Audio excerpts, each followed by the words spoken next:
check this out, ladies. An undercover reporter who decided to pose as a 13-year-old was allowed access into a virtual strip club on a Metaverse app. Many users are even saying children are exposed to everything from the ability to get naked, watching strippers, and even erotic role play. A recent investigation revealed that children were exposed to watching avatars having sex. Now, many users are outraged and feel there needs to be more things managed by creators. So, ladies, what are your thoughts on this? The Metaverse, for those that don't know, is a virtual world where people will live, work, shop, interact through their avatars using virtual and augmented reality devices like those headsets and things like that. So.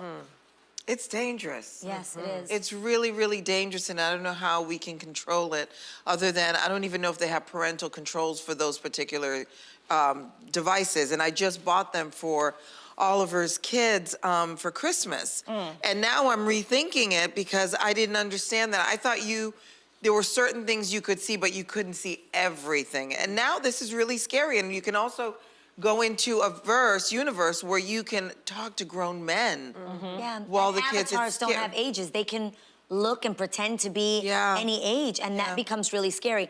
I actually bought my nieces the same headsets as well. And crazy enough, there is a way that whatever they're watching in here, you can watch on your TV screen. Oh. So if that is a way for parents to at all times know what's happening in here, I can see it up on my TV screen. That's brilliant. So that's how we do with the girls, is literally anytime they're logged in, they have to be connected to the TV so that if we're walking in and out, we see everything that they're looking at. That's great. Yeah.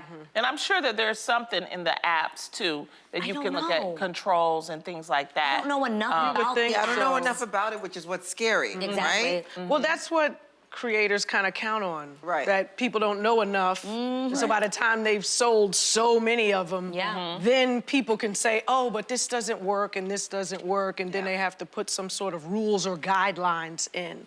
I think it's a sad day. Nobody should be at the strip club until it's time for you to be at the strip club. 13 years old. I actually think this can create really bad sex habits, or just like... Absolutely. I just think if you don't know what you're watching, you don't know the context, there are so many people that have said, like, you know, it can develop, like, issues in their sex life later on. Well, definitely, if it's too soon, all you need is a Facebook account to get into the Metaverse. This is the thing.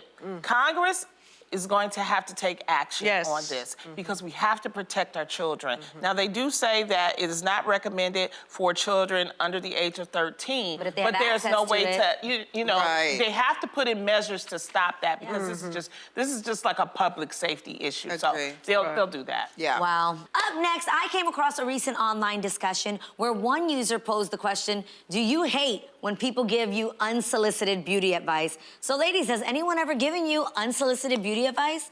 And if so, what was it? I just got unsolicited beauty advice on Twitter. People feel like they can say whatever they want. What was it? I can't say right now. No.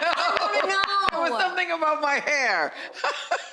They always, you know what? I just feel like people just feel like they have a say in your life. I would never come up to a stranger and say, you know what, I liked you when your hair was shorter. I liked you when your hair was longer. Oh, they do that all the time. Yeah, they do that all the time. I used to get upset when people, you know, be like, Lonnie, you know, your part crooked, your eyelash, you know, you put too much rouge. People, I look at it differently now. How? I look at it as they're really trying to help. And that way, it helps me to get through it. Because if you constantly get a lot of, you know, negativity, and then you're gonna start feeding into it. And so now I just, you know, I scroll past it. Thank you. Scroll past it. Or I see you reply back in a really funny way. You'd be like, girl, I was in a rush today. This is the only lashes I had. This is what it was. I had old lashes, because you know, when you put on old lashes sometimes, and I just keep it real, and I think they appreciate that. Sometimes I acknowledge them if it's not too rude. If it's not being nasty. But I just don't want it to eat you up. Well, you first off, don't let it. First off, I just like to say to all of you that you are beautiful women who grace the TV screen every day. That is a courageous thing to do in itself. Right? You're bold and you're beautiful, and people want to scrutinize or whatever. roll it off your back, just like that. Yeah. Because what you have to give is so much more You have to start important. thinking about it differently. But sometimes if they get rude, now you get rude back with their ass. Yeah, well, you like, know what? I had unsolicited help. I guess it was help. What? Thanks, Vivica. She saw me with some white pants that had pockets, and she was like, "Light, you got to get rid of your pockets in white pants." Oh. I was like, "Oh, okay." Yeah, who knew? But because I took they it. show. Absolutely. The pockets show. And now I've gone pocketless. Okay. There you go. With my Sometimes white I think people truly are trying to help you, but it's just how they do it. Yeah, exactly. Yeah, Exactly. how you say it.